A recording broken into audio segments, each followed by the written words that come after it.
Pinoy sa pamumuno ng kanilang gurong tagapagpayo na sina Ginang Ann at Binibini Abi.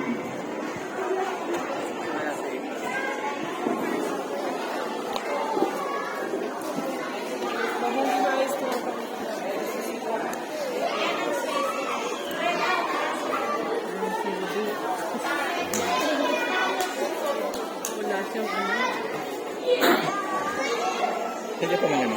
Ay, ako na. Ayan, nasa harapan. Yun dyan. Pangatlo mula sa kaliwa. Oh. May headband? Nakamukha ba?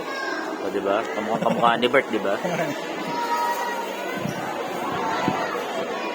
Hindi, kamukha ni Vincent.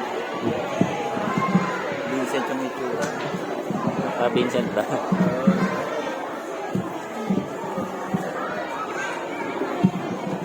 Parang galing sa iyak. Kung ba naman, maghintay ka ng matagal eh. Ayun pa, Jesus. Una dito. Excited?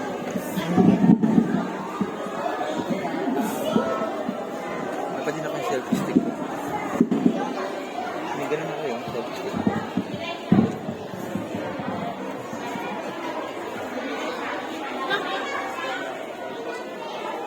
Alam pa yan yung kanta. Siguro.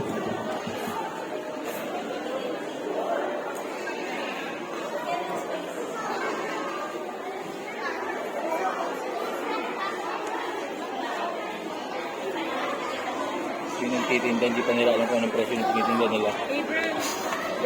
Wala ko bayad. Kaya ang tagal dun eh. Mali sila, dapat hindi mo na sila nagpaano pang hindi sila ready. Kulang-kulang pa sila eh. Labo-labo pa. Dapat pala sa dito ako nakapwesto. Kaso, Kaya ganda. hindi kaso kita ano eh. Hindi ka makita ito. Sa bagay, ang importante nakikita naman yung ano. I-zoom mo na lang. Ayan, naka-zoom na lang tayo. I-zoom out ko sana eh. Kaso, masyadong ano. Patay mo muna, hindi pa nagsisimula eh. Okay lang yan. May editor naman eh.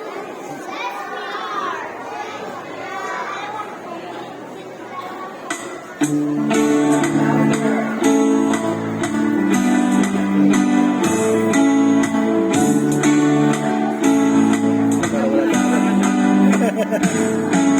Ako'y isang Pinoy sa puso't diwa. Pakalat sa paligid niya. Pinoy na isinilang sa ating bansa. Ako'y hindi sanay sa wika, mga panyaga. Ako'y Pinoy na mayroong sariling wika.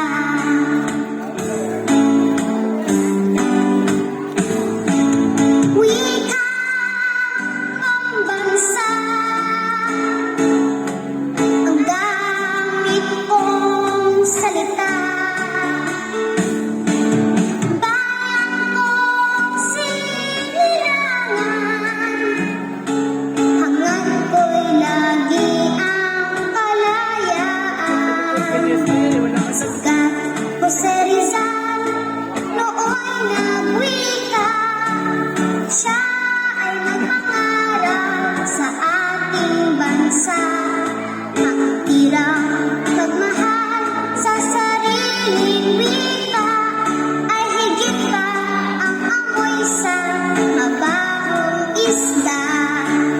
Wika ang bansa, ang gamit kong salita. Bayan kong sinilangan, Tingnan ko, nababasik. hangad ko'y lagi ang kalayaan. Sikat Jose Rizal, nooy nagwika. Siya ay nagpangaral sa ating bansa. Ang tirang magmahal sa sariling wika ay higit pa ang amoy sa mabahong isda.